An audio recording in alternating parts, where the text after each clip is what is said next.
తెలంగాణ రాష్ట్రంలో ఉన్న దళితులకు సర్కార్ పెద్దపీట వేస్తుంది. గిరిజనులు, బడుగు, బలహీన వర్గాల విద్యార్థులను ప్రపంచ స్థాయి పోటీలకు సన్నద్ధం చేయాలనే లక్ష్యంతో ప్రభుత్వం చారిత్రాత్మక కార్యక్రమాలకు శ్రీకారం చుడుతోందని డిప్యూటీ సీఎం భట్టి విక్రమార్క స్పష్టం చేశారు. విద్య ద్వారానే సామాజిక ఆర్థిక సాధికారత సాధ్యమని నమ్ముతున్న రాష్ట్ర ప్రభుత్వం వెనుకబడిన వర్గాల యువతకు నాణ్యమైన విద్యా అవకాశాలను అందుబాటులోకి తీసుకురావడానికి ప్రత్యేక చర్యలు చేపడుతోందన్నారు.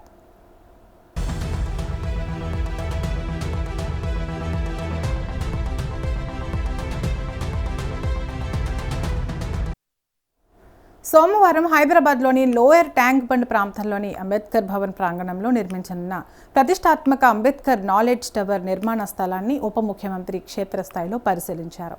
సుమారు 110 కోట్ల వ్యయంతో ఈ మహత్తర ప్రాజెక్టు రూపుదిద్దుకోనుంది.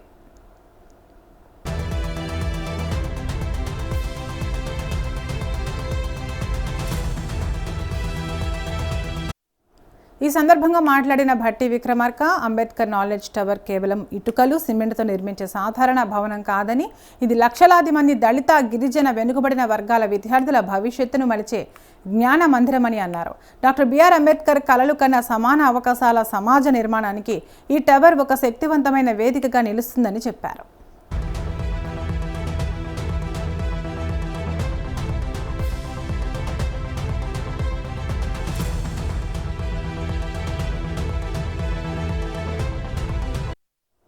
అత్యాధునిక సౌకర్యాలతో నిర్మించబోయే ఈ టవర్లో సెల్లార్, గ్రౌండ్ ఫ్లోర్లతో పాటు 10 అంతస్తులు ఉంటాయి. ఇందులో అంతర్జాతీయ ప్రమాణాలతో కూడిన డిజిటల్ లైబ్రరీలు, అత్యాధునిక ఈ-లెర్నింగ్ కేంద్రాలు, ఉన్నత విద్యా పరిశోధన విభాగాలు ఏర్పాటు చేయనున్నారు.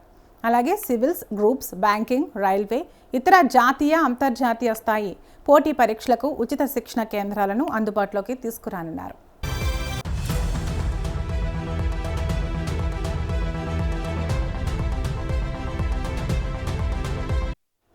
విద్యార్థులకు కేవలం పుస్తక జ్ఞానం మాత్రమే కాకుండా వారి భవిష్యత్తు ప్రణాళికకు మార్గనిర్దేశం చేసే కెరీర్ గైడెన్స్ యూనిట్లు, నిపుణులతో ప్రత్యేక సలహా కేంద్రాలు కూడా ఏర్పాటు చేయబడతాయని ఆయన వివరించారు. అంతర్జాతీయ స్థాయి సదస్సుల కోసం విశాలమైన కాన్ఫరెన్స్ హాళ్లు కూడా నిర్మించబడతాయని చెప్పారు.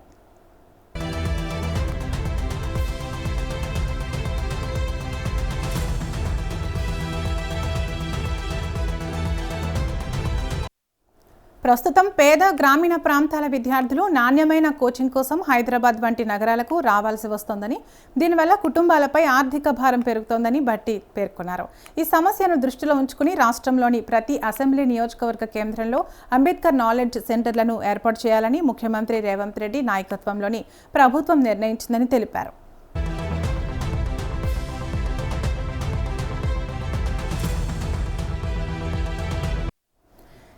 ఈ నాలెడ్జ్ సెంటర్ల ద్వారా విద్యార్థులు తమ సొంత ప్రాంతాల్లోనే పోటీ పరీక్షలకు అవసరమైన శిక్షణ, అధ్యయన సామాగ్రి, డిజిటల్ వనరులు పొందగలరని చెప్పారు.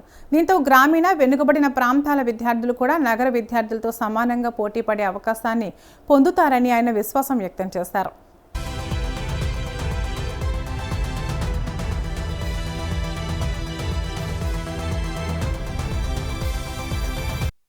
విద్యార్థుల సంక్షేమానికి ప్రభుత్వం అత్యున్నత ప్రాధాన్యత ఇస్తోందని పేర్కొన్న ఉప ముఖ్యమంత్రి రాష్ట్రంలోని సంక్షేమ హాస్టళ్లలో నివసిస్తూ చదువుకుంటున్న విద్యార్థులు ఎదుర్కొంటున్న సమస్యలను పరిష్కరించేందుకు ప్రభుత్వం కట్టుబడి ఉందన్నారు.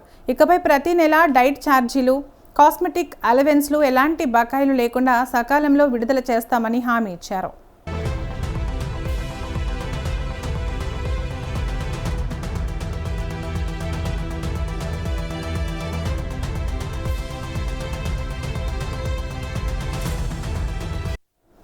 గత 10 ఏళ్ల పాలనలో విద్యార్థుల సంక్షేమాన్ని నిర్లక్ష్యం చేశారని విమర్శించిన భట్టి విక్రమార్క, ప్రస్తుత ప్రభుత్వం విద్యార్థుల అవసరాలను దృష్టిలో ఉంచుకుని చారిత్రాత్మక నిర్ణయాలు తీసుకుందని తెలిపారు. పెరిగిన మార్కెట్ ధరలకు అనుగుణంగా భోజన రుసుములను 40% మేర పెంచగా, కాస్మెటిక్ ఛార్జీలను 200% వరకు పెంచి విద్యార్థులకు అందిస్తున్నామని వెల్లడించారు.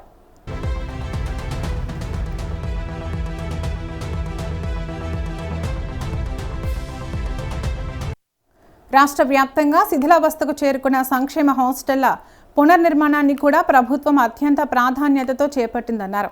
ఇందులో భాగంగా హైదరాబాద్లోని నింబోలి అడ్డాలో ఉన్న చారిత్రాత్మక ఎస్సీ హాస్టల్కు ఆధునిక సౌకర్యాలతో కూడిన కొత్త భవనాన్ని యుద్ధ ప్రాతిపదికన నిర్మిస్తున్నామని తెలిపారు.